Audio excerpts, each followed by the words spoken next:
믿기 힘든 충격적인 소식이 들려왔습니다.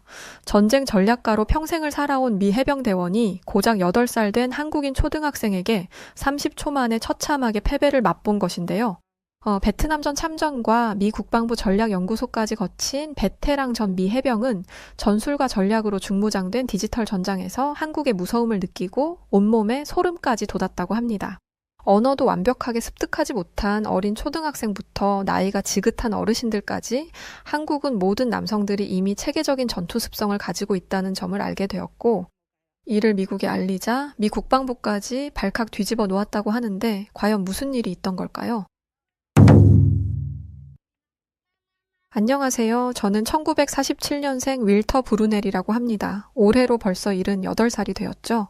20세 초반의 젊은 날에는 미 해병대원으로 베트남전에 참전을 한 실전 경험이 있었고, 그 후 1980년에서 90년대에는 미 국방부 소속 전략연구소에서 근무를 했습니다. 한마디로 제 인생을 표현하자면 전쟁과 전략으로 점철된 시간이었죠. 강인했던 저도 세월 앞에는 장사 없이 무너졌고 나이가 들며 은퇴를 하게 되었습니다. 물론 은퇴를 한 후 또 다른 인생이 펼쳐질 거라는 기대감이 있었기에 우울하지는 않았어요.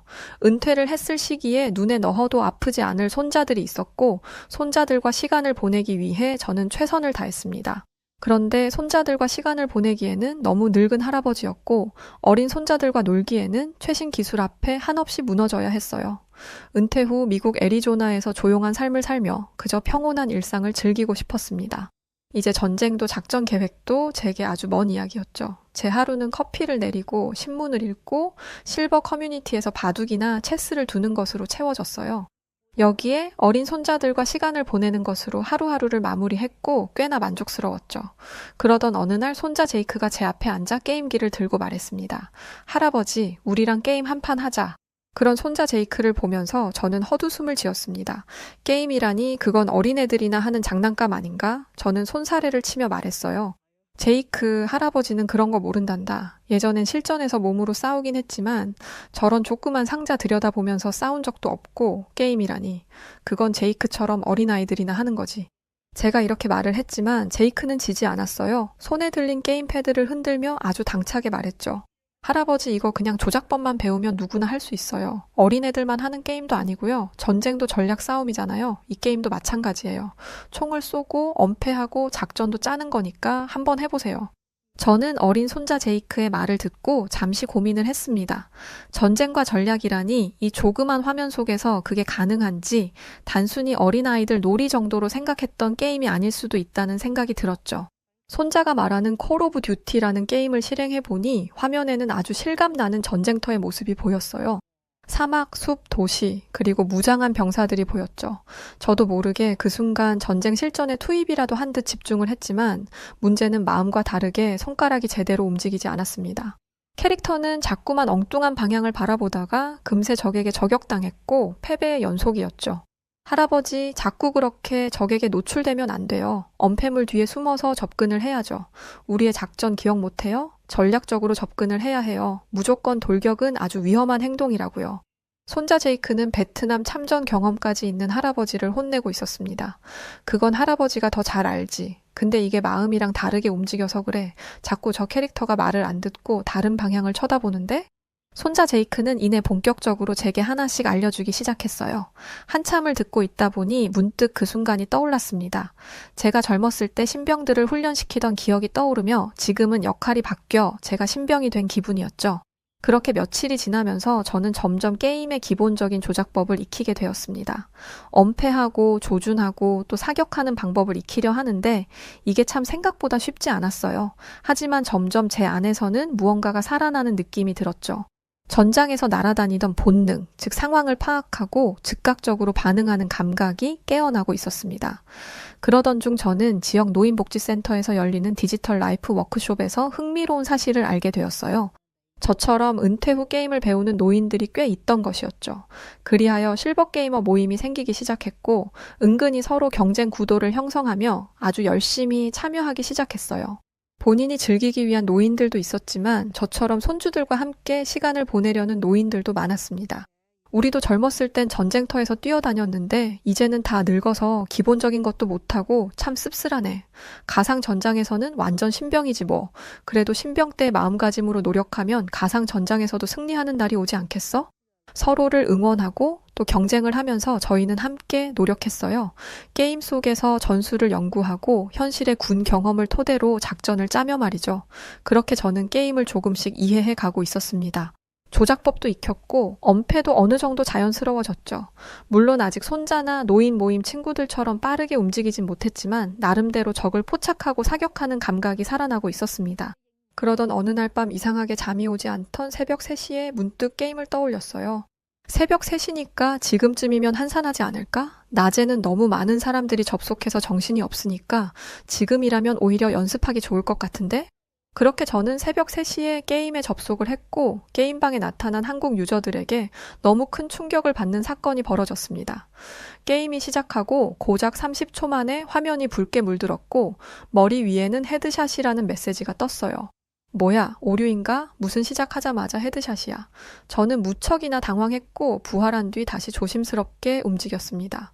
엄폐물 뒤에 숨어서 상대를 기다리려던 바로 그때 또 20초 만에 두 번째 사망을 했어요.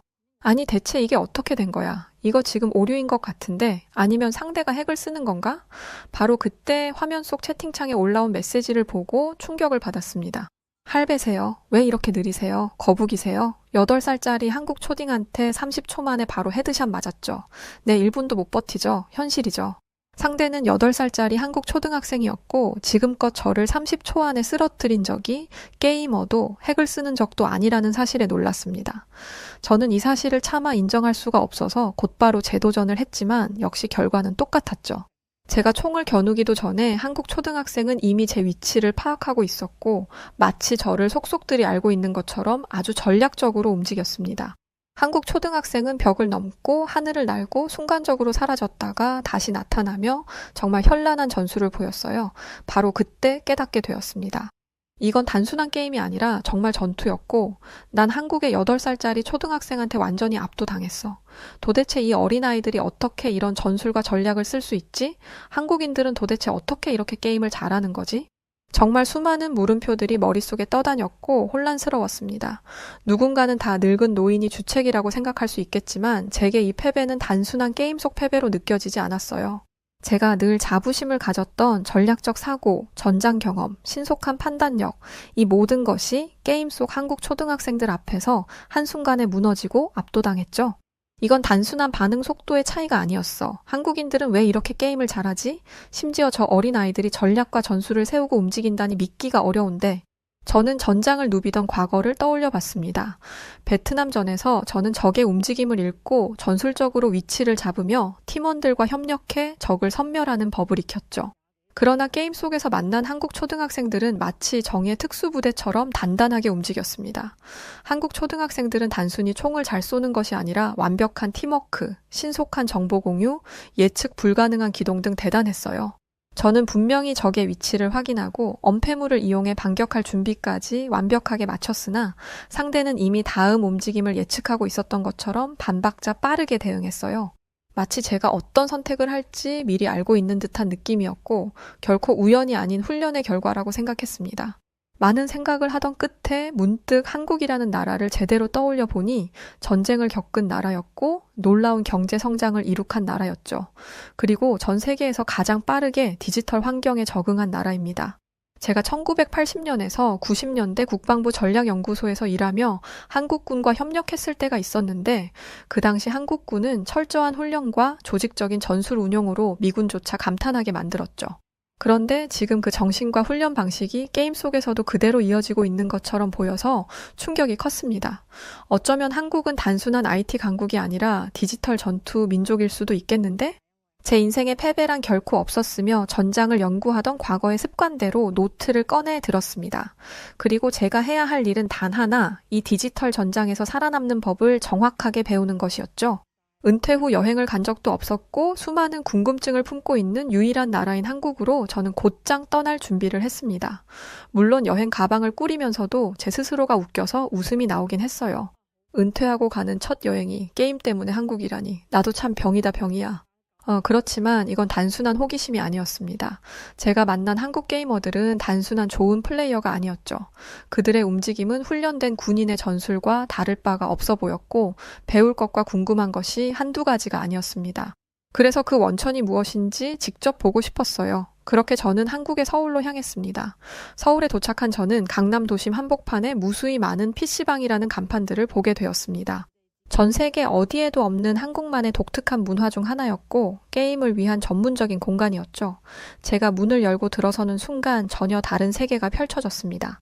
정말 비싸 보이는 수십 대의 현란한 컴퓨터가 일렬로 늘어서 있었고 청소년부터 대학생 그리고 직장인까지 다양한 사람들이 게임에 몰입하고 있었어요.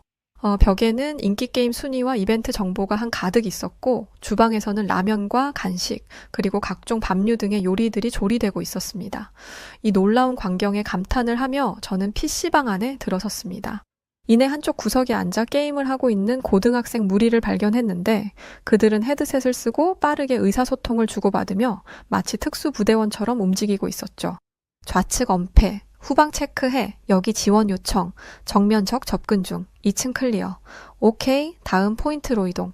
저는 순간 베트남전에서 무전기를 통해 교신하던 시절이 떠올랐고 이건 단순한 게임이 아니라 정말 훈련 같은 느낌을 받았습니다. 한국의 게이머들은 단순히 시간을 때우기 위해 대충 게임을 하는 것이 아니었죠. 그들은 정말 전술을 이해하고 훈련하고 팀워크를 다지고 있었습니다. 저는 어떻게 이게 가능한지에 대한 궁금증을 풀기 위해 PC방 사장님과 대화를 나눠봤어요. 여긴 하루 종일 이렇게 붐비나요?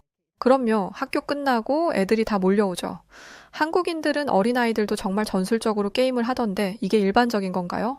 한국에선 게임도 곧 경쟁이에요. 이기기 위해선 철저한 연습이 필요하죠. 여기서 미국과 한국의 차이를 알았고 한국인들이 왜 게임을 잘하는지 알겠더라고요. 미국에서 게임은 주로 오락 정도로 여겨졌지만 한국에서는 게임이 곧 경쟁이었고 이기기 위해 훈련을 반복하는 것은 너무 당연한 일이었죠. 한국인들의 게이밍 능력은 결국 단순한 개인 실력이 아니라 문화적인 DNA에서 비롯된 것이라는 것을 깨닫게 되었습니다. 그들은 수십 년간 입시 경쟁, 빠른 사회 변화, 군대 경험을 통해 경쟁과 협력의 균형을 맞추는 법을 배웠고 그 정신이 디지털 전장에서도 똑같이 적용되고 있는 것이었죠. 어느 정도 파악을 한 후 저는 한국 문화에 대해서도 익혀보고 서울에서의 생활에 점점 익숙해지고 있었습니다. 한국 사람들은 대체적으로 정말 친절해서 지내는 내내 불편한 점이 없었어요. 외국인의 노인인 저에 대한 배려가 곳곳에서 쏟아졌고 이런 부분에 감동을 받기도 했습니다. 한국의 자연도 문화도 체험하긴 했지만 PC방에서도 많은 시간을 보냈어요. 그러던 어느 날 우연히 한일전 배틀그라운드 리매치 이벤트에 관람자로 초대를 받았고 궁금했습니다. 한일전이라는 단어는 스포츠 경기에서만 들어본 줄 알았는데 게임에서도 중요한 의미를 갖는 듯 했죠. 경기 당일 저는 대형 e스포츠 경기장에 도착했고 수백 명의 관객이 이미 자리를 잡고 있었습니다. 대형 스크린에는 선수들의 모습이 실시간으로 송출되고 있었죠. 와, 이게 게임 경기장이라고? 정말 대단한데? 심지어 이렇게 많은 사람들이 게임 경기를 보려고 왔다고? 저는 놀라움을 감추지 못했어요. 이내 무대 위에는 각 팀이 나란히 앉아 있었고 헤드셋과 키보드를 손에 쥐고 전투 준비를 마친 상태였죠. 관중석에서는 한국과 일본 팬들이 각각 응원 깃발과 구호를 외치며 열띤 응원을 펼쳤습니다. 그야말로 정말 놀라운 모습이었죠. 그렇게 경기가 시작되기 바로 직전 사회자는 외쳤어요. Ladies and gentlemen, 오늘의 한일전 리매치 배틀그라운드 전장이 곧 열립니다. 신기하게도 저 역시 덩달아 흥분하기 시작했고 심장이 빠르게 뛰기 시작했죠. 드디어 게임이 시작되었고 한국팀과 일본팀은 각자의 스타일로 플레이를 펼쳤습니다. 그런데 저는 경기 초반부터 한국팀의 움직임이 매우 익숙한 패턴을 띠고 있다는 것을 깨닫게 되었어요. 한국팀은 개별적인 실력만으로 승부하는 것이 아니라 전체 팀이 하나의 유기적인 전술 체계를 갖추고 움직이고 있었습니다. 바로 그때 한국팀이 하객진 전술을 펼치기 시작했어요. 좌우 측면으로 포위망을 넓히고 적이 도망칠 퇴로를 완벽하게 차단한 후 1.4, 즉 집중 포격을 가하는 방식을 사용하며 그야말로 실전 같은 전투 방식의 플레이를 보여줬죠. 이건 제가 50년 전 베트남전에서 직접 겪었던 전략이었습니다. 제가 소속되었던 부대가 적을 유인하고 포위해 섬멸하는 방식과 똑같았고 순간 손끝이 저릿하며 50년 전 전장의 기억이 생생하게 떠올랐죠. 심지어 한국팀은 마치 특수부대처럼 움직이기 시작했어요. 적 spotted, 좌측 건물 2층 엄폐 후 각도 잡아, 저격 준비, 푸시한다. 그들의 대화는 군대식 교신과 전혀 다를 바 없었고 각자의 역할이 명확했으며 불필요한 잡담도 없었습니다. 명령이 떨어지면 즉각 실행되었고 팀원들은 완벽한 신뢰를 바탕으로 움직였죠. 저는 한국팀의 플레이를 보며 숨을 죽였어요. 마치 베트남 밀림 속에서 적의 움직임을 예측하고 포위하는 작전을 다시 경험하는 것 같았습니다. 총성이 울릴 때마다 과거의 메모리들이 선명하게 떠올랐어요. 경기의 막바지 한국팀은 일본팀을 완벽하게 포위하며 마지막 교전을 펼쳤습니다. 총격이 오가는 순간 저는 온몸에 알 수 없는 전율을 느꼈죠.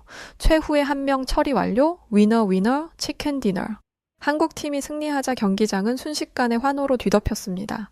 이날 저는 명확하게 알았어요. 제가 지금껏 찾고 있던 것은 단순한 게임 실력이나 기술이 아니었죠. 제가 한국에서 마주한 것은 게임이라는 전장에서 발현되는 한 민족의 전략적 사고와 정신이었습니다. 그리고 저는 한국의 방식에 대해 존경을 느끼기 시작했어요. 한국군과 함께 했을 때도 참 멋진 나라라고 생각은 했지만 이렇게 디지털 전장에서도 본인들의 굳은 정신이 묻어있을 줄은 몰랐습니다. 그러던 어느 날 저는 유튜브에서 우연히 접한 한국 다큐멘터리 영상 하나를 보고 충격에 빠졌어요. 화면 속에는 수백 명의 사람들이 가득 찬 경기장에서 함성을 지르며 경기를 관람하는 모습이 보였습니다. 얼마 전에 제가 직접 다녀온 경기장과는 비교할 수도 없을 정도의 규모였죠. 이건 단순한 스포츠 경기가 아닌 한국의 스타크래프트였어요.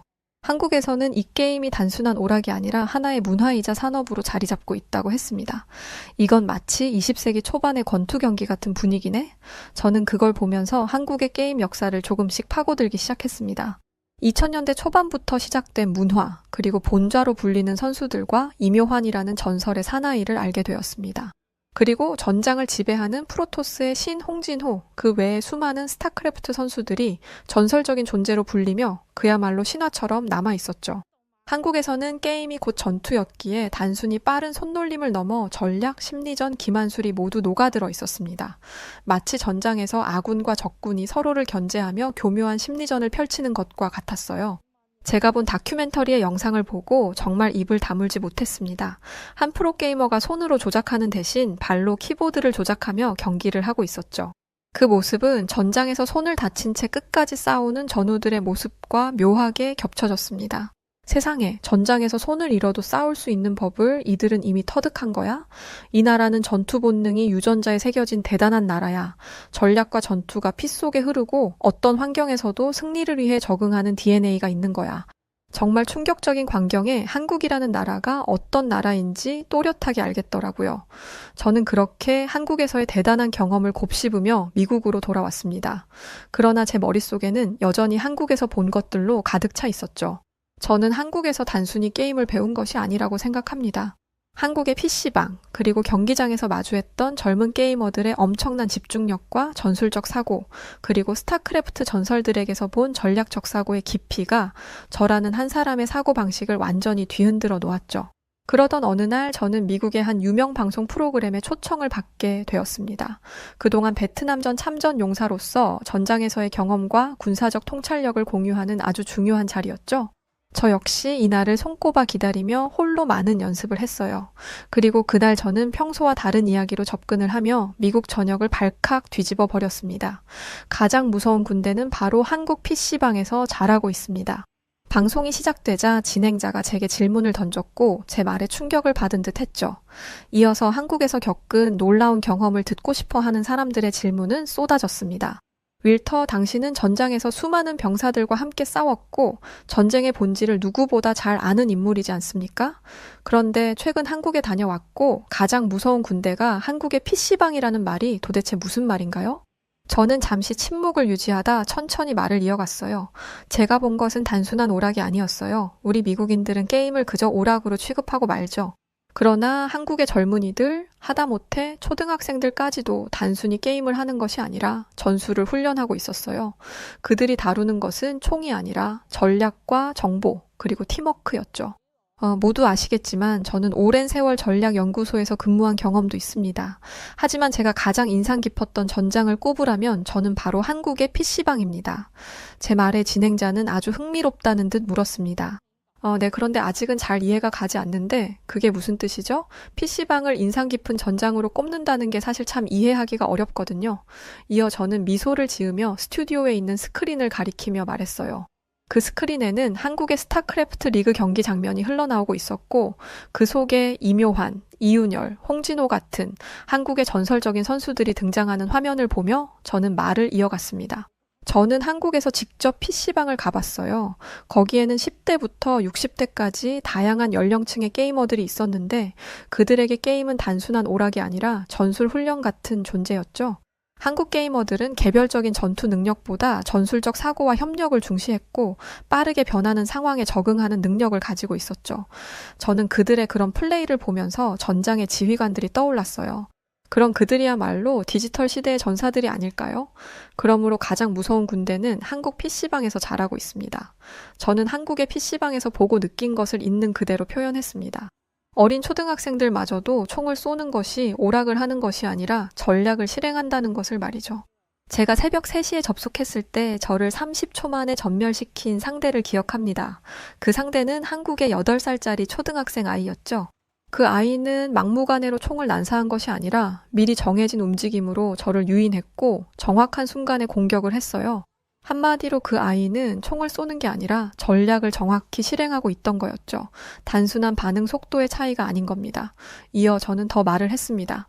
반응 속도도 놀랍지만 더 놀라운 것은 전술적 사고였어요. 8살짜리가 그런 전술을 활용한다는 것은 이 나라가 게임을 단순한 놀이로 보지 않는다는 뜻이니까요. 한국에게 있어 게임은 그야말로 디지털 전투였죠. 한국에 대한 감탄을 쏟아내고 방송 말미에 감회를 담아 이야기를 했습니다. 저는 20대에 베트남전에 참전을 했고 50대에는 미국 국방부의 전략연구소에서 일을 했어요. 전장에서 가장 중요한 것은 속도, 전략, 그리고 적을 예측하는 능력이라는 것을 너무나 잘 알고 있습니다. 그런 제가 놀랍게도 한국에서 그 모든 요소를 게임을 통해 접할 수 있었어요. 미래의 전장을 이끌 인재들은 어디서 나올까요? 저는 감히 확신하지만 바로 한국 PC방에서 성장하고 있다고 말하겠습니다. 방송이 끝나고 저는 스튜디오를 나섰고 제가 한국에서 보고 느낀 것들을 전 세계가 알았으면 좋겠다고 생각했습니다. 또한 제 스스로가 더는 단순히 은퇴한 노병이 아니라는 생각이 들었고 한국 게임 문화 속에서 새로운 전장을 발견한 연구자이자 한 시대의 변화를 목격한 증인이 된 느낌이 들었죠. 제 방송이 나간 후 제가 했던 모든 발언들은 그야말로 큰 화제를 불러왔습니다. 많은 사람들은 제 말을 곱씹으며 한국 e스포츠 문화에 관심을 갖기 시작했어요. 특히 제가 말한 가장 무서운 군대는 한국의 PC방에서 자라고 있다라는 발언이 크게 화제가 되었습니다. SNS와 온라인 커뮤니티에서는 다양한 의견이 쏟아지기 시작했죠. 미국 국방부와 군사전략연구소에서도 제 발언에 관심을 보였고 이에 심도 있게 분석하기 시작했습니다. 디지털 전투민족이라는 개념 자체가 아주 흥미로운 것 같아. 특히 한국의 게이머들이 보여준 빠른 판단력, 전술적 사고, 협업 능력은 주목할 필요가 있긴 하네. 그리고 한국의 e스포츠 환경과 미군의 전술 훈련을 비교해보니 게임 기반 전투 시뮬레이션 교육을 강화할 필요가 있긴 하겠어. 놀라운 의견들이 쏟아지기 시작했죠. 일부는 한국 게이머들의 사고방식과 전술적 접근법이 현대전에서도 강력한 무기가 될 수 있다는 평가도 했습니다. 또한 실제 서구권의 게이머들의 반응도 아주 뜨거웠습니다. 한국 게이머들이 왜 이렇게 강한지 이제야 알겠네. 만나면 맨날 죽는 이유가 따로 있었군. PC방에서 전략을 배우는 나라라니 무섭다 정말. 미국에도 저런 문화가 있으면 좋겠는데. 해외 게이머들은 한국의 e스포츠 역사, 프로게이머들의 훈련 과정, 그리고 PC방 문화를 더 깊이 있게 알고 싶어 했습니다. 일부 스트리머들은 한국의 PC방에서 게임하는 경험을 콘텐츠로 만들기 위해 한국행을 선택하기도 했죠. 사실 제가 가장 궁금했던 것은 바로 한국의 반응이긴 했습니다. 한국에서는 이런 제 인터뷰를 아주 긍정적으로 바라봐줬고 큰 화제거리가 되었어요. 실제 국방부 관계자들은 한국 군대에서도 게임을 활용한 전술 훈련을 고려해야 한다는 의견을 내기도 했다고 들었습니다. 한편 일부에서는 게임이 단순한 놀이가 아니라 전술 훈련의 일부로 여겨지는 시대가 왔다며 한국의 교육 시스템에서도 게임을 활용할 가능성을 제시하기도 했어요. 실제 한국의 PC방 방문객 수가 일시적으로 증가했고 특히 외국인 관광객들이 한국 PC방을 체험해 보려는 움직임이 늘었습니다.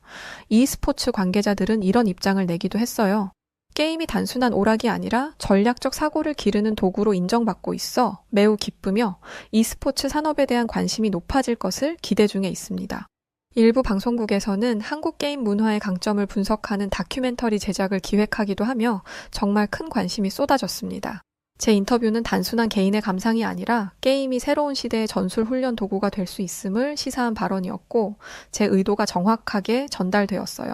제 한마디가 한국 게임 문화에 대한 세계적인 관심을 불러일으켰으며 많은 사람들이 한국의 게임 환경을 더 깊이 이해하려 노력하게 만들었다고 생각합니다. 이제 한국의 PC방은 단순히 플레이 공간이 아니라 디지털 시대의 전투 실험장으로서 세계적인 관심을 받지 않을까 홀로 상상의 나래를 펼쳐보기도 했습니다. 그리고 날이 참 좋던 어느 날 저는 서재에서 조용히 회고록을 쓰고 있었죠. 제 책상 위에는 노트 한 권과 잉크가 마르지 않은 펜이 늘 놓여 있었습니다. 거실에서 손자가 떠드는 소리가 들려왔지만 저는 아랑곳하지 않고 글을 이어나갔어요. 제가 살아온 이야기를 한 자씩 그렇게 담아내고 있었죠. 나는 베트남에서 싸웠지만 가장 무서운 전투는 서울 강남역 PC방에서 본 것이었다. 그때 문이 활짝 열리고 서재 안으로 손자가 들어와 물었죠. 할아버지 또 전쟁 이야기 쓰고 있어요. 근데 PC방이면 게임하는 곳 말하는 거예요? 그런 손자를 보며 살짝 미소를 보이고 말했어요. 아니, 이번엔 조금 다른 이야기야. 그래, 맞아. 게임하는 곳 PC방. 그런데 할아버지는 거기서 진짜 전쟁이 뭔지 다시 배웠거든. 한국의 젊은이들은 PC방에서 단순히 게임을 하는 게 아니었어. 그들은 계획을 세우고 전략을 구성하고 순간의 판단으로 전황을 바꾸는 진짜 전사들이었지. 아주 치열한 전쟁터가 따로 없었어. 제 말에 손자는 한참 동안 어리둥절한 표정을 지었습니다. 그런 손자에게 전장에서 가장 중요한 게 뭐라고 생각하냐 물으니 고민도 없이 총과 군인이라고 대답을 했죠. 그래서 저는 그런 손자에게 알려줬습니다. 아니야, 가장 중요한 건 바로 전략이야. 무턱대고 총을 쏘는 게 아니라 상대의 움직임을 읽고 팀원과 협력하며 타이밍을 계산해야 해. 한국의 젊은이들은 그걸 아주 어릴 때부터 배우고 있더구나. 게임을 마치 일종의 훈련처럼 말이야. 그렇게 저는 손자에게 깨달음에 대한 가르침을 주고 이내 펜을 다시 들었습니다. 그리고 한국의 PC방에서 봤던 장면들을 떠올렸죠. 한밤중에도 불이 꺼지지 않던 공간, 어두운 조명 속에서 빛나는 모니터 화면과 그 앞에서 마우스를 움켜쥐고 전략적으로 싸우는 젊은이들, 그들은 게임을 하는 것이 아니라 전투를 벌이고 있었다. 저는 스타크래프트 경기장에서 봤던 한 장면도 떠올렸어요. 그것은 바로 결승전이었고 전설적인 한국 프로게이머가 경기를 펼치고 있었죠. 그의 손은 마치 기계처럼 움직이고 있었고 단 한순간의 망설임도 없이 상대의 허점을 찾아내 정밀한 타격을 가했죠. 저는 바로 그 광경을 보며 온몸에 전율을 느꼈습니다. 저건 군인의 명확한 움직임이지. 철저한 훈련과 연습을 거친 사람만이 저렇게 확신을 갖고 싸울 수 있는 거지. 저는 한국의 젊은이들이 왜 그렇게 게임에 몰두하는지 알 것 같았습니다. 단순한 오락이 아니라 그들에겐 하나의 문화이자 정신력이 담긴 훈련인 거죠. 그리하여 마지막 문장을 남겨두고 저는 숨을 깊게 들이마셨고 천천히 써내려갔습니다. 우리는 지금도 싸우고 있다. 다만 총 대신 마우스를, 전쟁터 대신 모니터를 마주하고 있을 뿐. 그렇게 펜을 내려놓으며 한동안 제 회고록을 바라봤고 이것이 제가 한국에서 배운 가장 중요한 교훈이었습니다. 제가 목격한 새로운 전장의 이야기는 이렇게 끝이 났지만 그 전투는 지금 이 순간에도 계속되고 있죠. 미래의 전사들은 지금도 훈련 중에 있습니다. 그들은 비록 게임을 한다고 비춰질지 몰라도 그 안에서 세계를 바꿀 힘이 담겨 있다는 것을 우리는 알아야 합니다.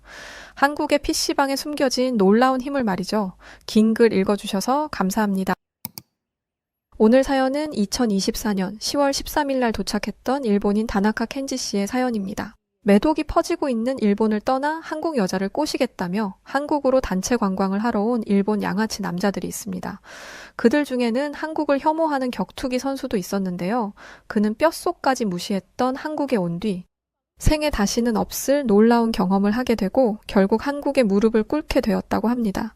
대체 그에게 무슨 일이 일어난 것인지 지금 바로 이야기해 드릴게요. 안녕하세요. 제 이름은 다나카 켄지, 올해로 26살인 일본 남자입니다. 저는 6살 때부터 격투기를 시작했어요. 또래에 비해 체격도 좋고 운동신경도 있었던 저는 코치님으로부터 다나카, 프로 선수가 되면 대성할 거다라는 이야기를 밥 먹듯이 들었고 그 이야기를 들은 제 부모님은 제가 훌륭한 격투기 선수로 성장할 수 있도록 있는 힘을 다해 뒷바라지를 해주셨어요. 저는 부모님과 코치님의 기대에 부응하기 위해 매일 같이 체육관에 나가 훈련을 했죠. 그에 맞춰 제 실력은 쑥쑥 늘어갔고 그렇게 저는 언젠가 세계적인 격투기 선수가 되겠다는 목표로 성장해 나가고 있었답니다. 그러던 어느 날 제 꿈이 송두리째 박살나는 사건이 일어나고 말았어요. 그때는 2012년 K1 라이징 월드 그랑프리 파이널 16이 열렸는데 일본 격투기계에서 가장 많은 기대를 받고 있던 우메노 겐지 선수가 출전했죠. 우메노 선수는 당시 중학생이던 제게 존경스러운 롤모델이자 가장 강력한 파이터였어요. 그의 파워, 타격 스킬, 상대방을 주눅들게 하는 위압감까지 그 모든 것이 완벽해 보였죠. 저는 우메노 선수를 보며 언젠가는 그와 같은 강한 선수가 되고 싶다고 생각해왔어요. 하지만 그날 우메노 선수의 상대 선수로 등장한 한국 선수 이찬형이 모든 것을 바꾸어 놓고 말았죠. 사실 경기가 시작되기 전에는 아무런 걱정도 하지 않았어요. 이찬형이라니 어디서 굴러먹다 온 것인지 알 수도 없는 무명의 한국 선수에게 제 우상인 우메노 선수가 패배할 일은 절대 없을 거라고 생각했으니까요. 하지만 경기가 시작된 지 얼마 지나지 않아 저는 엄청난 충격을 받고 그 자리에 얼어붙고 말았답니다. 글쎄, 이찬영 선수가 우메노 선수를 무섭게 몰아붙이는 게 아니겠어요? 무표정한 얼굴로 괴력의 발차기와 핵펀치를 날려대는 그의 모습은 인간이라기보다는 마치 차갑고 무자비한 악마 같았어요. 그 모습을 본 주변에 있던 관객들도 놀란 것인지 숨소리 하나도 제대로 내지 못했죠. 이찬영 선수는 단 한 번의 실수도 없이 완벽하게 링을 장악했어요. 우메노 선수는 어떻게든 이찬영 선수를 이기기 위해 발버둥쳤지만 아무 소용이 없었죠. 결국 우메노 선수는 이찬영 선수가 날린 악마의 힘이 깃든 펀치에 KO패를 당하고 말았고 그 모습은 저를 포함해 일본의 격투기 팬들에게 큰 상처를 남겼어요. 그런데 충격은 거기서 끝이 아니었어요. 이찬영 선수가 일본 선수를 때려 눕히고 챔피언이 된 지 얼마 지나지 않아 이성현이라는 또 다른 한국 선수가 등장했거든요. 그는 라이즈 91 라이트급에서 당시 챔피언이었던 유키 타구치를 상대로 승리를 거두며 코리안 몬스터에 등극했죠. 저는 이 상황을 보며 이게 진짜 현실이 맞나 싶을 정도로 충격을 받았어요. 평소 유키 선수는 강력한 로우킥으로 상대 선수의 다리를 아작내버리는 괴물 같은 선수였거든요. 그런데 이성현 선수는 그보다 더한 괴물이었어요. 한국의 이성현 선수는 정교하면서도 파격적인 타격으로 유키 선수를 무너뜨렸죠. 특히 이성현 선수의 로우킥은 정말이지 예술의 경지에 달했다고 해도 과언이 아니었어요. 킥의 타이밍과 각도, 파괴력까지 모든 것이 완벽했죠. 게다가 이성현 선수는 체력까지 좋았어요. 그는 아무리 긴 라운드라도 지치는 법이 없었고 오히려 시간이 갈수록 더 높은 집중력을 발휘했죠. 정말이지 진짜 괴물을 보는 것 같았어요. 그날 이후 제 마음속에는 깊은 절망이 자리 잡았습니다. 저는 한국 선수들의 경기를 보며 경외심을 느꼈지만 동시에 제가 아무리 열심히 훈련을 해도 저 괴물 같은 한국 선수들을 넘어서기란 불가능하다는 생각이 들었거든요. 그들의 타고난 재능과 압도적인 기술, 그리고 지치지 않는 체력은 마치 넘을 수 없는 거대한 벽과 같았죠. 그렇게 격투기에 대한 제 열정은 점점 식어갔어요. 그리고 저는 저를 이렇게 만든 한국을 뼛속까지 미워하게 되었답니다. 격투기 유망주였던 저를 이렇게까지 좌절하게 만든 한국이 너무 싫었죠. 어느 순간부터 저는 일본 서점에 가득한 혐한 책들을 읽게 되었는데 거기에 적힌 한국에 대한 잘못된 정보들을 읽으며 저는 점점 더 한국을 증오하게 되었어요. 혐한 책에는 한국은 일본을 너무 부러워하고 열등감을 느끼기 때문에 일본의 모든 것을 따라하고 훔쳐간다는 내용이 적혀 있었고 저는 그런 것들을 읽으며 한국에 어떻게든 복수를 하고 싶다는 마음을 갖게 되었죠. 그렇게 몇 년을 보내자 저는 혐한론자가 되었고 결국에는 혐한 시위에까지 참여하게 되었어요. 저희 부모님은 그런 쓸데없는 일에 힘쓰지 말고 전처럼 격투기 훈련이나 열심히 하라고 하셨지만 저는 시위에 나가는 것을 멈추지 않았어요.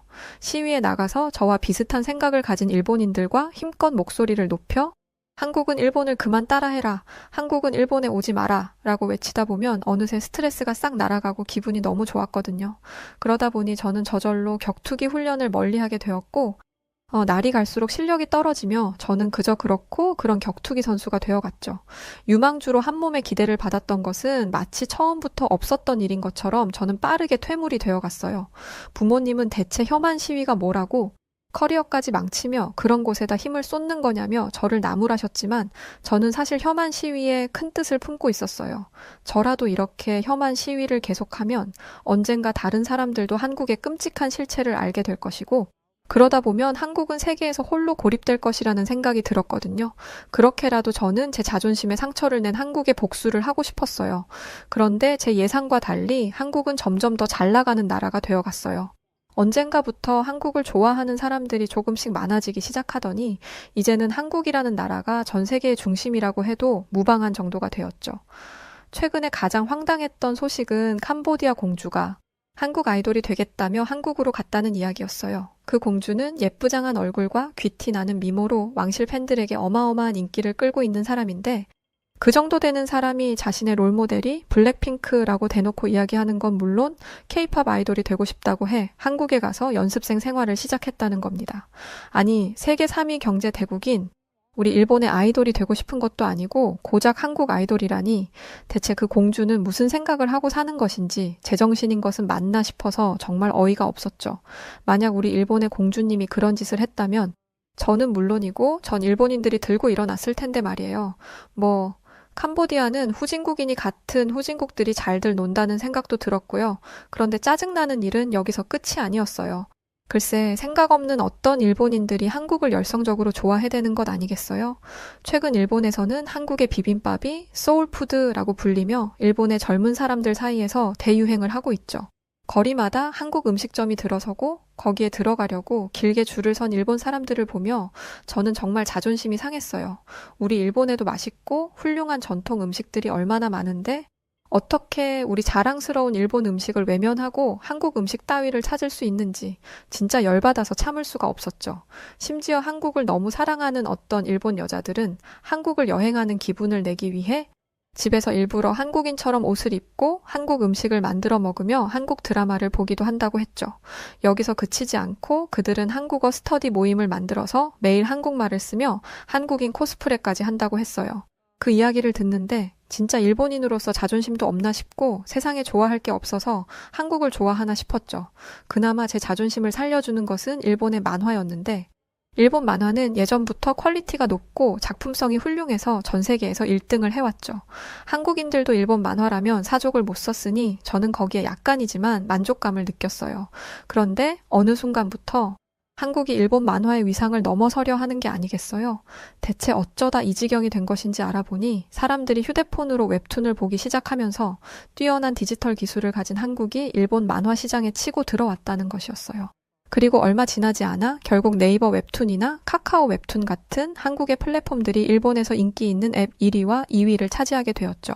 상황이 이렇게 되다 보니 요즘 일본 만화가들 사이에서는 한국스러운 웹툰을 그리거나 작품의 배경을 한국으로 설정하는 것이 유행한다고 하더군요. 심지어 어떤 일본 만화가들은 한국을 베껴야 한다는 말을 공공연하게 떠들고 다녔어요. 저는 이런 상황을 보며 열등감이 치솟았습니다. 한국은 분명 일본보다 뒤처지는 나라라고 생각하고 무시했었는데 그랬던 한국이 일본을 압도하며 이렇게까지 커질 줄은 꿈에도 몰랐죠. 그렇게 열등감에 찌들어가던 어느 날 혐한 시위에서 만난 한 친구가 제게 한국 여행을 함께 가자고 제안하더군요. 아니, 세상에 갈 곳이 없어서 한국으로 여행을 가다니요? 처음에 그 말을 들었을 때 저는 이 친구가 미친 줄 알았어요. 그런데 그 친구는 그렇게 화만 내지 말고 내 얘기를 좀 들어봐라고 하더니 솔깃한 이야기를 꺼내기 시작하더라고요. 그건 바로 한국에 헌팅을 하러 가자는 것이었죠. 들어보니 요즘 일본 남자들이 한국 여자들을 공략하러 한국으로 원정을 떠나는 것이 유행처럼 번지고 있다고 했어요. 한국 여자들을 유혹하며 역시 일본 남자가 한국 남자들보다 우월하다는 것을 증명하는 것이 이 여행의 목적이었고요. 게다가 요즘 일본에서는 매독이 유행처럼 번지고 있는데 한국은 상대적으로 깨끗하다고 하고 또 들려오는 소문으로는 한국 여자들이 일본 남자라면 사족을 못 쓴다고 하니 저는 이번 기회에 친구들과 함께 한국에 가서 한번 방탕하게 놀아보기로 했어요. 후진국 여자 한두 명 꼬시는 것쯤이야 일도 아닐 것이고 저는 이 기회에 자존감이나 실컷 올리고 오자는 생각을 했죠. 그런데 막상 도착한 한국은 제 예상과 전혀 다른 곳이었어요. 솔직히 저는 한국이 끽해봐야 개발도상국 수준일 거라고 생각했거든요. 하지만 제 예상은 보기 좋게 뒤집어지고 말았죠. 서울에는 어마어마하게 높은 빌딩들이 가득했고 거리 곳곳에서 활발하게 움직이는 디지털 광고판과 한국 사람들이 당연하다는 듯 들고 다니는 고가의 최신형 휴대폰들에 눈이 돌아갈 지경이더군요. 물론 일본에도 최신 기술을 자랑하는 도쿄의 빌딩 숲이 있지만 서울은 한 차원 다른 미래 도시 같았어요.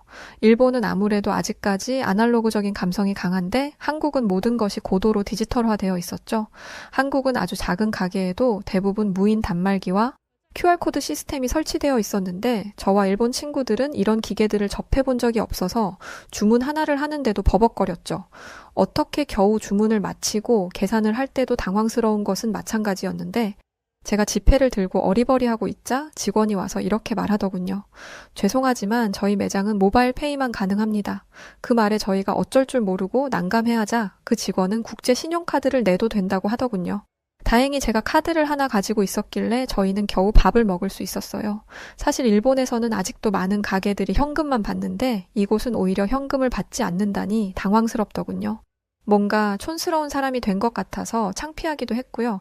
그런데 문화 충격은 여기서 끝이 아니었어요. 이 가게는 종이 메뉴판 대신 테이블마다 설치된 태블릿으로 주문을 받았고 음식이 준비되면 자동으로 알림이 오는 시스템을 갖추고 있더군요. 일본에서는 아직도 종이 메뉴판을 사용하고 주문을 받기 위해 직원들이 테이블을 일일이 방문하는데 말이죠. 그런데 저와 친구들이 한국이 갖춘 첨단 시스템에 놀라워하고 있을 때 한국인들은 이런 미래 도시에서 생활하는 것이 너무 당연한 일이라는 듯 스마트폰 하나로 모든 것을 쉽고 빠르게 해결하더군요. 그런 한국인들을 보며 저는 꼭 원시인이 된 기분을 느꼈어요. 한국인들은 신용카드를 넘어 삼성페이를 사용하고 있는데 저희 일본인들은 아직도 지폐와 동전을 사용하고 있다니 이건 꼭 일본이 한국보다 진화하지 못했다는 증거인 것만 같아서 저는 굴욕적인 기분까지 들었죠. 그런 생각이 들자 저는 절로 주눅이 들어 어깨를 움츠리게 되었답니다. 꼭 부잣집 친구의 으리으리한 저택에 놀러온 비렁뱅이가 된 것 같기도 했고 도시에 처음 방문한 시골쥐가 된 것 같기도 했어요. 저와 친구들은 그동안 일본이 아시아에서 최강이라고 생각해 왔었는데 어쩌면 우리가 너무 오랫동안 우물안 개구리처럼 살아왔던 것은 아닐까 하는 생각도 들더군요. 그리고 저는 한국인들의 외모에도 감탄하지 않을 수 없었어요. 한국 남자들은 물론이고 여자들까지도 넘사벽으로 잘생기고 예쁘다 보니 확실히 K-뷰티라는 것이 왜 인기를 끌고 있는지 이해가 되었죠. 인형처럼 예쁜 한국인들을 보다 보니 저도 모르게 절로 주눅이 들었어요. 그래도 저는 그런 감정들을 애써 무시하며 한국 여자 유혹하기라는 이번 여행의 목적을 되새겼어요. 일단 저는 친구들과 강남 거리로 나가 헌팅을 시도했어요. 하지만 결과는 참담했습니다. 한국 여자들은 우리에게 관심을 가지기는커녕 냉담한 반응을 보였죠. 그래도 용기를 내서 몇몇 여자에게 다가가 말을 걸어봤지만 돌아오는 반응은 싸늘하기만 했어요. 그도 그럴 게 한국 여자들은 대부분 저와 키가 비슷하더라고요. 저는 마치 모델처럼 늘씬하고 예쁜 한국 여자들을 보며 그녀들을 유혹하는 것은 애초부터 무리였다는 것을 알게 되었죠. 결국 저와 친구들은 헌팅은 포기하고 광화문이나 구경하며 일본인의 우월감을 느껴보기로 했어요. 그곳은 예전에 한국이 일본의 식민지였을 시절 조선 총독부가 세워져 있던 곳이었으니까요. 저희는 그곳에 가서 과거 일본이 누리던 영광을 한번 느껴보기로 했죠. 하지만 그건 정말 잘못된 선택이었어요. 그곳에서 저는 끔찍한 열등감을 느끼게 되었거든요. 하필 타이밍이 왜 그랬던 것인지 저희가 광화문에 도착했을 때 그곳에서는 마침 국군의 날 행사로 시가행진이 진행 중이었어요. 먼저 육군 의장대가 등장했는데 그들의 완벽한 제식 동작과 질서정연한 행진은 마치 하나의 예술 작품을 보는 것 같았죠. 무엇보다 그들의 눈빛에서 느껴지는 강인한 의지가 정말 인상적이었어요. 하지만 진짜 충격은 그 뒤에 있었습니다. 대형 차량들이 서서히 모습을 드러내더니 그 위에 괴물 같은 무기들이 실려 나오기 시작했거든요. 그 무기들은 제 상상을 아득하게 뛰어넘는 것들이었어요. 특히 현무5라고 불리는 미사일을 보았을 때는 저는 숨이 멎어버리는 것 같았죠. 현무5는 한 방에 지하 100m까지 뚫어버릴 수 있음은 물론 탄두 중량이 수톤에 사거리는 수천 킬로미터에 이른다고 하더군요. 다시 말해 저 괴물 같은 최강의 무기가 일본 열도 전역을 사거리에 포함시킨다는 것인데 그 생각을 하자 저절로 온몸에 소름이 돋아났어요. 이제 한국은 마음만 먹으면 일본의 군사기지나 주요 전략 거점을 일거에 초토화시킬 수 있고 만약 그런 일이 실제로 벌어진다면 우리 일본은 손 한번 써보지 못하고 무조건 항복을 하게 될 테니까요. 그런데 충격은 여기서 끝이 아니었어요. 글쎄 한국이 현무5에 그치지 않고 앞으로 현무6, 현무7, 현무8까지 발전시킬 계획이라는 게 아니겠어요? 그렇게 되면 한국과 일본의 격차는 더 아득하게 벌어질 텐데 정말 눈앞이 캄캄해지더군요. 더 놀라운 것은 이 엄청난 무기를 한국이 자체 기술로 독자적으로 개발했다는 것이었어요. 그리고 뒤이어 등장한 K2 전차의 위용은 말로 표현하기 어려울 정도였죠. K2가 아스팔트를 울리며 지나가는 소리는 꼭 천둥 같았는데 이건 일본의 구식 전차와는 비교도 할 수 없는 수준이었어요. 그런데 거기서 끝이 아니었습니다. K9 자주포, 천궁 미사일까지 하나하나가 첨단 기술의 결정체였죠. 그렇게 한국의 강력한 무기들을 보며 아연실색하고 있는데 하늘에서 굉음이 들려오더군요. 깜짝 놀라서 위를 올려다보니 공군 전투기들이 하늘을 멋지게 수놓고 있었어요. 그들은 공군 특수비행팀 블랙 이글스라고 했는데 이번 국군의 날을 축하하기 위해 비행을 하는 거라고 하더군요. 블랙 이글스는 하늘 위에 한국을 상징하는 태극 문양을 수놓았고 그걸 바라보는 한국인들의 얼굴에는 자부심이 가득했어요. 그런 한국인들을 바라보는 제 얼굴에는 부러움이 가득했고요. 솔직히 말해 일본에서는 한국군을 우습게 보는 경향이 있거든요. 비록 지금은 패전국 신세이기는 하지만 예전에 우리 일본군은 한국을 넘어 중국과 동남아까지 진출하며 대제국을 건설한 바 있고 그때만 해도 한국은 우리 일본의 발 아래 납작 엎드린 초라한 신세였으니까요. 게다가 일본은 전쟁에서 패배한 후에도 자위대를 창설해 막강한 군사력을 갖췄었고 이에 일본은 스스로를 아시아에서 가장 강력한 군사력과 영향력을 가진 국가로 자부해왔어요. 그런데 현실은 일본인들의 생각과 전혀 달랐죠. 지금 제 눈앞에 펼쳐진 한국 군대의 모습은 더 이상 예전에 초라하던 그 모습이 아니었어요. 그들은 최첨단 무기들로 무장한 채 용맹함을 뿜어내고 있었죠. 저와 친구들은 한국군을 보며 절로 어깨가 움츠러들었답니다. 분명 100년 전 일본의 식민지였던 후진국이 이제는 이토록 강한 모습을 보여주는 것에 저는 묘한 열등감을 느낄 수밖에 없었어요. 사실 일본의 자위대는 최신 무기를 사들이며 몸집은 거대하게 불려놓았지만 그뿐이었죠. 일본은 역사적 배경으로 인해 현무5와 같은 장거리 미사일이나 공격형 무기 개발이 거의 불가능하거든요. 그렇게 일본이 과거의 영광에 기대어 주춤하는 사이 한국은 아무런 제약 없이 첨단 무기를 개발하며 쉬지 않고 발전을 거듭했고 앞으로는 점점 더 일본과의 격차를 벌려나가겠죠. 이런 생각이 들자 그제서야 한국이라는 강대국이 제대로 보이기 시작하더군요. 한국은 더 이상 일본의 발 아래서 빌빌거리던 나약한 국가가 아니었어요. 한국은 명실상부한 강력하고 뛰어난 선진국이었죠.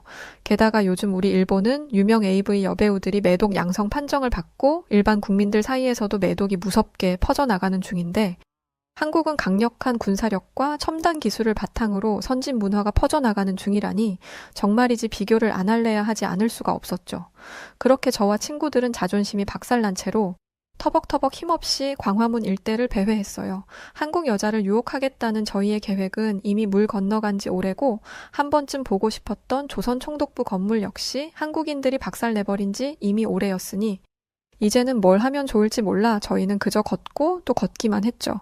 그러다 한 친구가 할 것도 없는데 게임이나 하자고 하길래 저희는 PC방을 찾았습니다. 그런데 한국은 e스포츠 강국답게 PC방도 클래스가 다르더군요. 초고속 인터넷은 기본이고 모든 게임이 최상의 설정으로 구동되고 있었어요. 주변을 둘러보니 프로게이머를 꿈꾸는 듯한 젊은이들이 진지한 표정으로 게임에 임하고 있었죠. 저는 바로 여기서부터 한국의 e스포츠 저력이 시작되는 거구나 라는 생각이 들었어요. 제 친구들 역시 태어나서 이렇게 빠른 인터넷은 처음 본다며 감탄에 감탄을 거듭했고 그렇게 저희는 언제 우울했었냐는 듯 한국 PC방에서 즐거운 시간을 보냈죠. 사실 여기 모인 모두가 한국을 싫어하는 사람들이었는데 어느새 한국의 첨단 문명에 푹 빠져들고 있었어요. 그리고 그날 밤 저는 호텔 침대에 누워 그동안의 제 삶을 돌이켜보았어요. 가만히 생각해보니 제가 한국을 미워했던 것에는 아무런 논리도 근거도 없었더군요.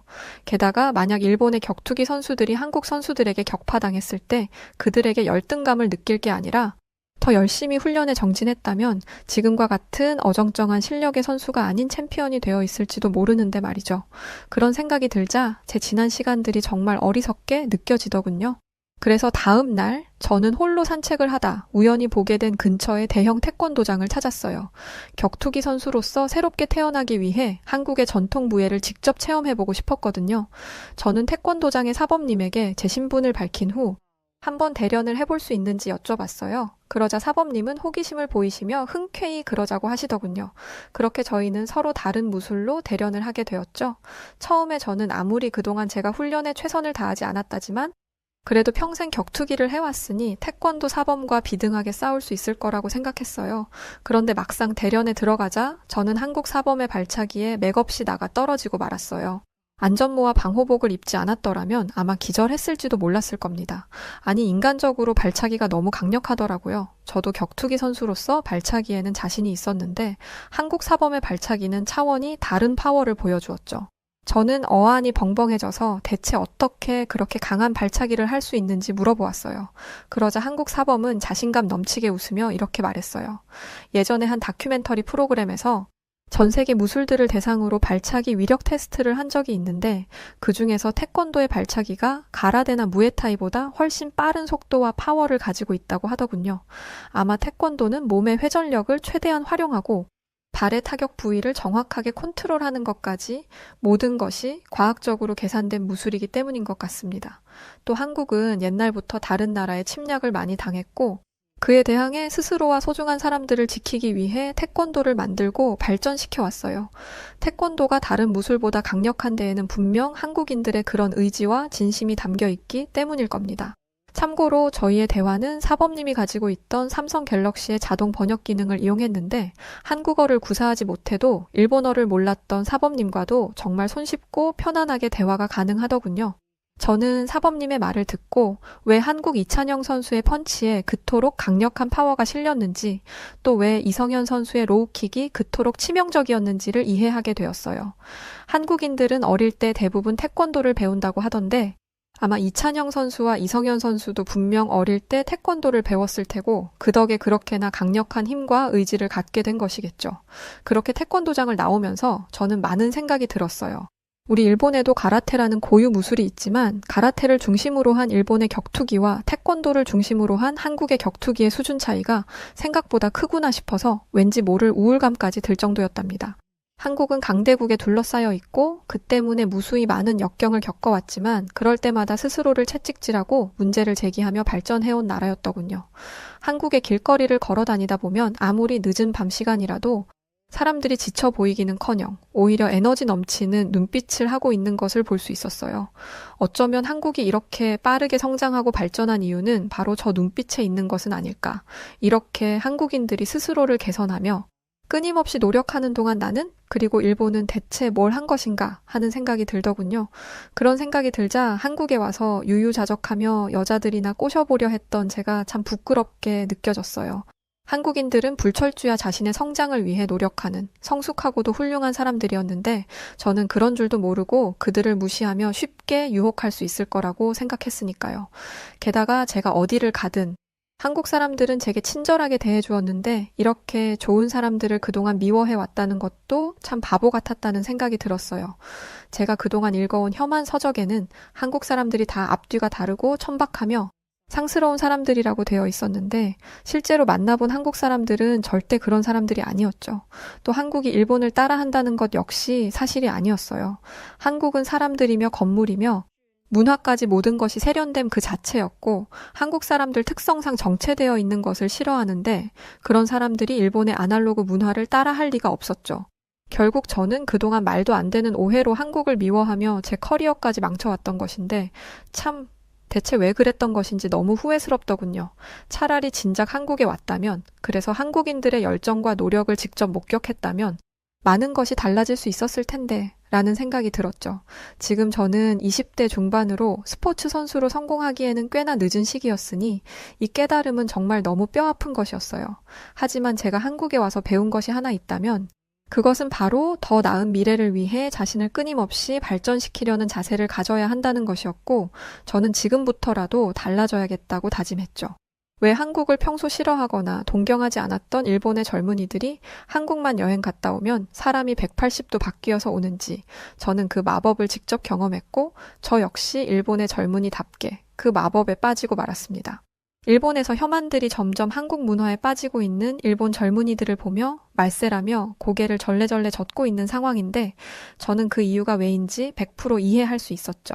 저는 왜인지 하루라도 빨리 일본으로 돌아가 다시 격투기 훈련을 하고 싶다는 생각이 들었어요.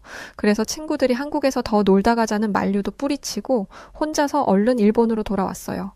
한국에서 느낀 자극은 깊은 여운으로 남아 저를 완전히 바꾸어 놓았고 저는 매일 새벽 5시에 일어나 격투기 훈련에 임하기 시작했어요. 코치는 그런 저를 보더니 다나카, 너 대체 한국에서 무슨 일이 있었던 거야? 아니, 너 눈빛이 완전히 달라졌는데? 라고 말하며 놀라워 하더군요. 예전에 저는 뭘 해도 시큰둥하고 불만만 많았던 사람이었는데, 이제는 저희 체육관에서 제일 성실한 선수가 되었죠. 물론 제 나이가 나이인지라, 이제부터 훈련을 열심히 한다고 해도 챔피언이 될 가능성이 높지는 않지만, 그래도 저는 어린 날 제 목표였던 언젠가 격투기로 세계의 정상에 서겠다는 꿈을 이루기 위해 최선을 다해볼 생각이에요. 제 부모님은 마치 제가 격투기 유망주였던 그 시절로 돌아간 것 같다며 달라진 저를 보며 감동의 눈물을 흘리기도 하셨어요. 그러면서 한국에 한번 갔다 왔을 뿐인데 사람이 이렇게 달라지냐면서 이럴 거라면 앞으로 10번이고 100번이고 한국에 다녀오라고 농담처럼 말씀하시더군요. 그렇게 열심히 훈련에 매진하던 어느 날 저는 또 한 번 놀라운 소식을 접하게 되었는데 그건 바로 한국이 현무6 개발을 시작했다는 것이었죠.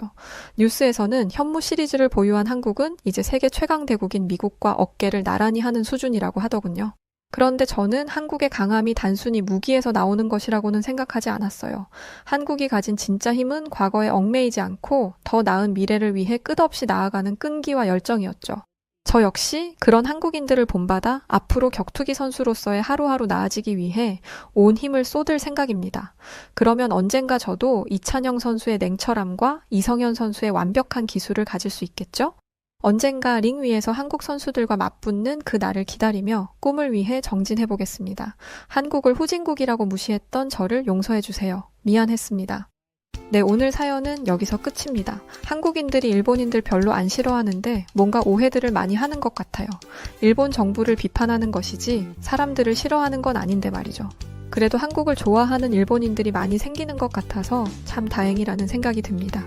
자, 오늘 사연 어떻게 들으셨나요? 요즘 많이 추워졌는데 감기 조심하시고 저는 더 좋은 영상으로 다시 찾아올게요. 영상 봐주셔서 고맙습니다. 그리고 언제나 사랑하고 늘 감사합니다.